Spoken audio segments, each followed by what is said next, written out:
So after over 300 episodes of the podcast, you'd think we've covered it all, right? Every subject, boxed. There is nothing left. Well, far from it. We've got loads to go. And today is a prime example of that. Because we're going to introduce to you an important calculation that we've never talked about before.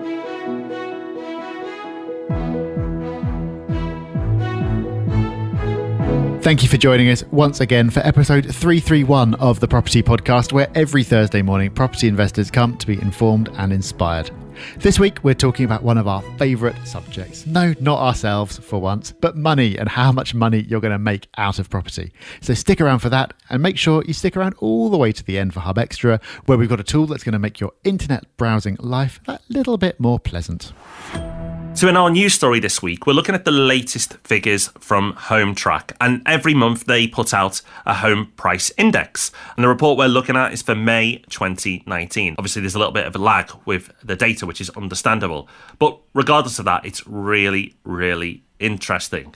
So, Rob, I'm sure we could be accused of using news stories that highlight that we've been correct about things, and they'd be absolutely right. And that's why we are bringing you, or at least one of the reasons we are bringing you this news story. Of course, we've used this report before, and it's really important to keep on track of areas that are doing well and also areas that are not.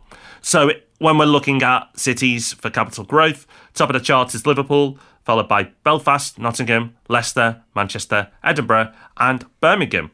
And if we look at cities in England, ones that we've picked out as places to watch this year, we have 4 of the top 5. So we're pretty pleased with ourselves. People won't be that pleased though, Rob, if they've been investing in Aberdeen, London or Oxford.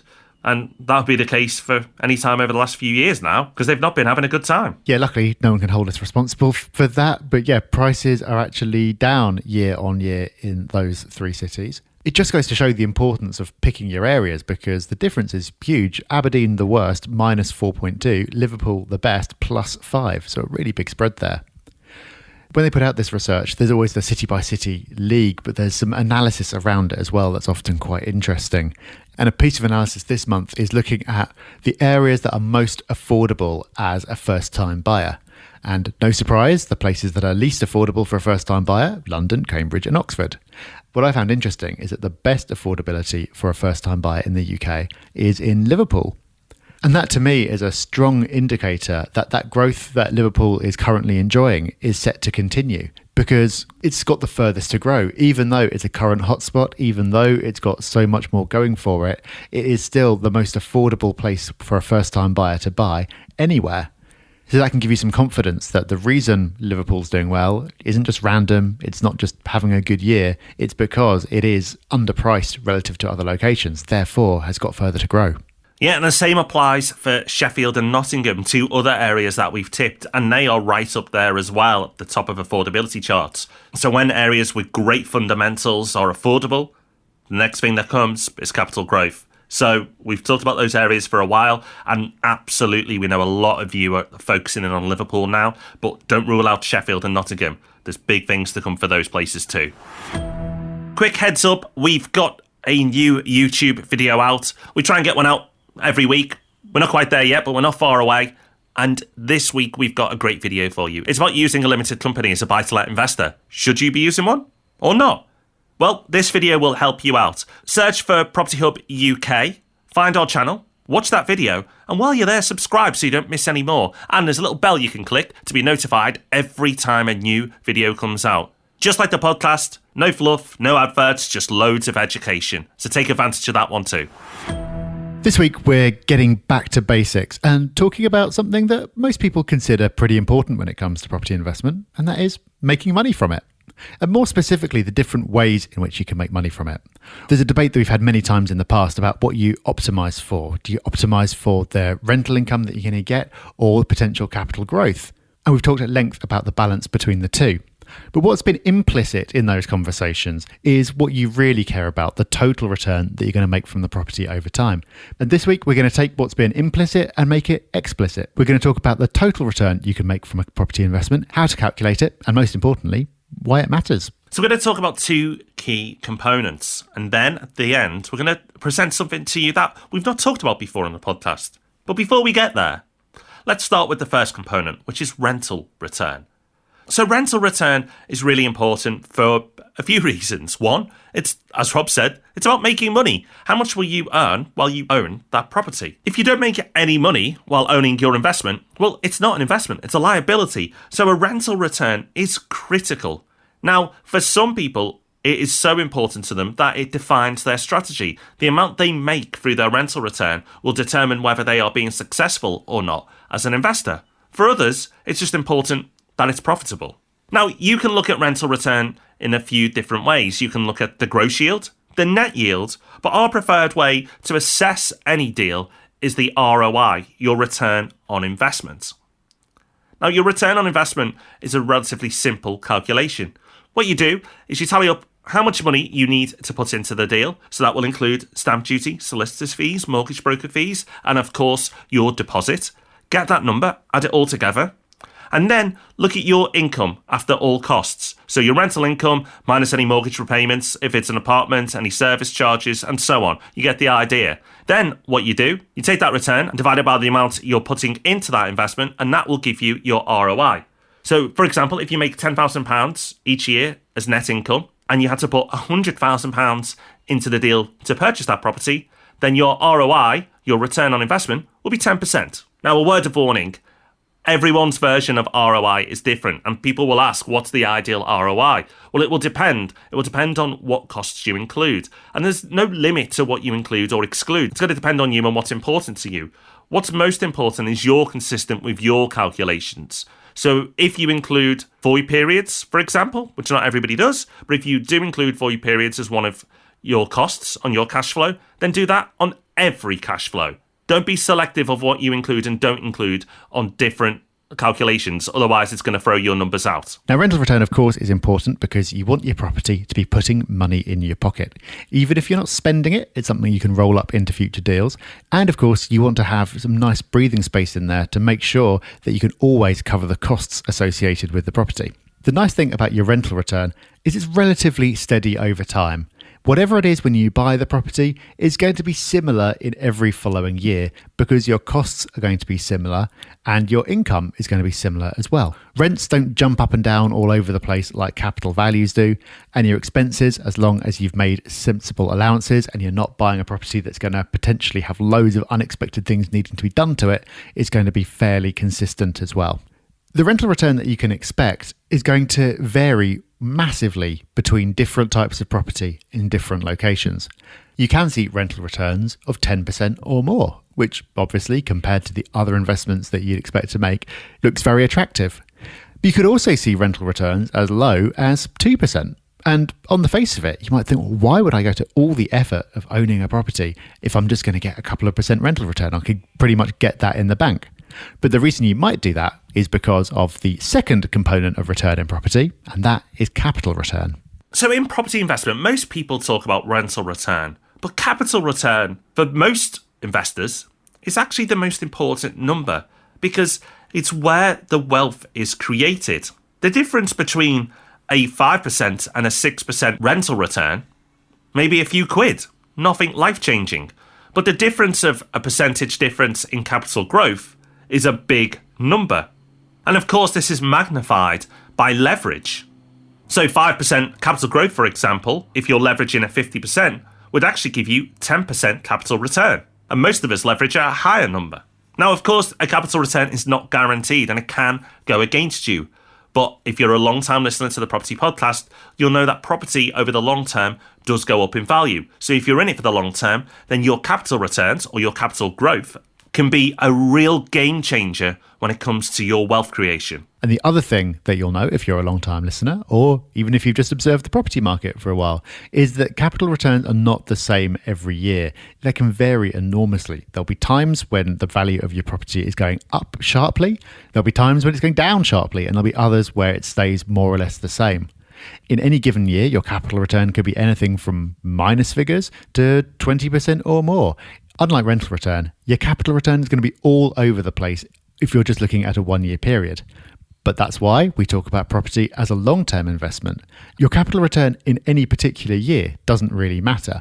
What matters is where it gets to by the time you sell the property. And that is what will allow us to calculate what we really care about, which is your total return from the property. Now, there's a lot of debate around which is best. Should you be focusing on rental return or should you be focusing on capital growth?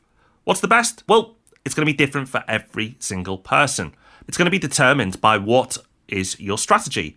If your approach to property is more on a short-term time frame and that you need to get out of your job or retire quite quickly, then rental return is more likely going to be the avenue you pursue. If, however, you are in this for the long term, the number that can make more difference to your life is capital return. And while that is a simplistic way to assess things, you can take this up a notch further and look at a calculation that we've not talked about before on the podcast, which is total return. So the total return that you'll make from owning a property is each year's rental return added together plus your final capital return. So let's give an example of that. Let's say that you buy a house for £100,000 completely using cash, just to keep it simple.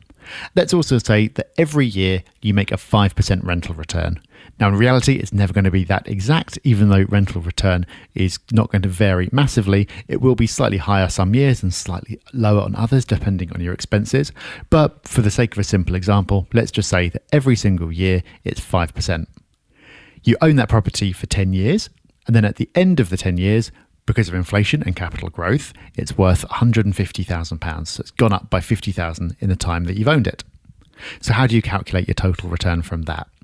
Well, your rental return will be 10 times that 5% return that you've made each year because you've owned it for 10 years. In our case, it's a 5% return on £100,000. So that's £5,000 times 10 years, meaning you've made £50,000 in rental profit over your ownership period. Pretty good. Then there's the capital return. As we know, the property when we sell it is worth £150,000. When we bought it, it was worth £100,000. So over that period, we've made a capital return of £50,000. Now that doesn't say anything about the returns that we've made in each year of that period. There might be some years where it's actually been negative, but it doesn't matter. What matters is what it's worth at the end of the period when we sell. So then to work out total return, we just add those two things together. So the rental return is £50,000.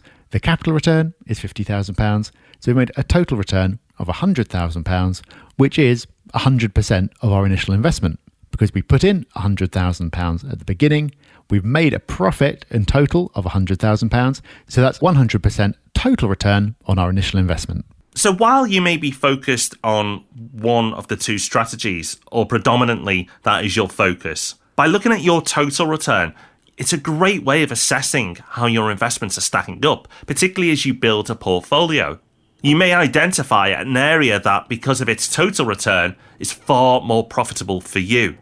So looking at your total return, at least on an annual basis when you review your portfolio, is a really powerful tool, and it's a calculation that you should bring into the mix, at the very least when you review your portfolio, but you can also use it when potentially assessing a deal as well.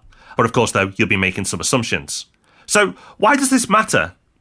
It's great that if you understand which of these is right for you. And if you didn't before this podcast, then you'll have a better idea now. But it's important to note that they are all important.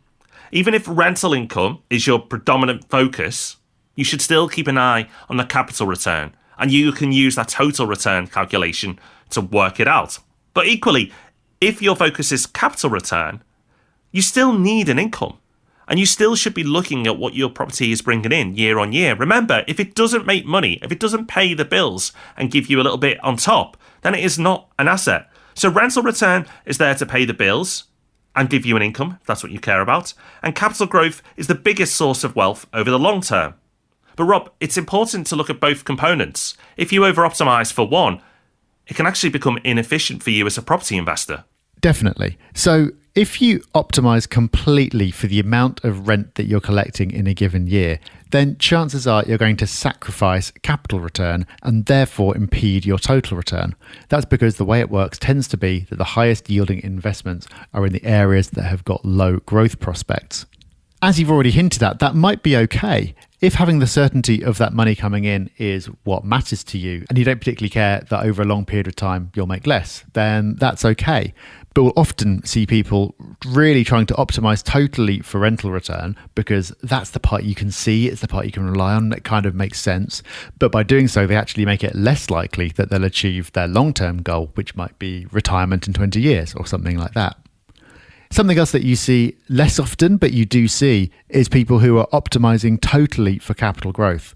So an example of this might be buying a high-end property in London, which actually costs you money to own. You have to keep on chucking money in every month to pay the bills because the rent just doesn't cover it. So you're making a negative rental return, but you're doing it because you think that the capital return over time will make it worthwhile.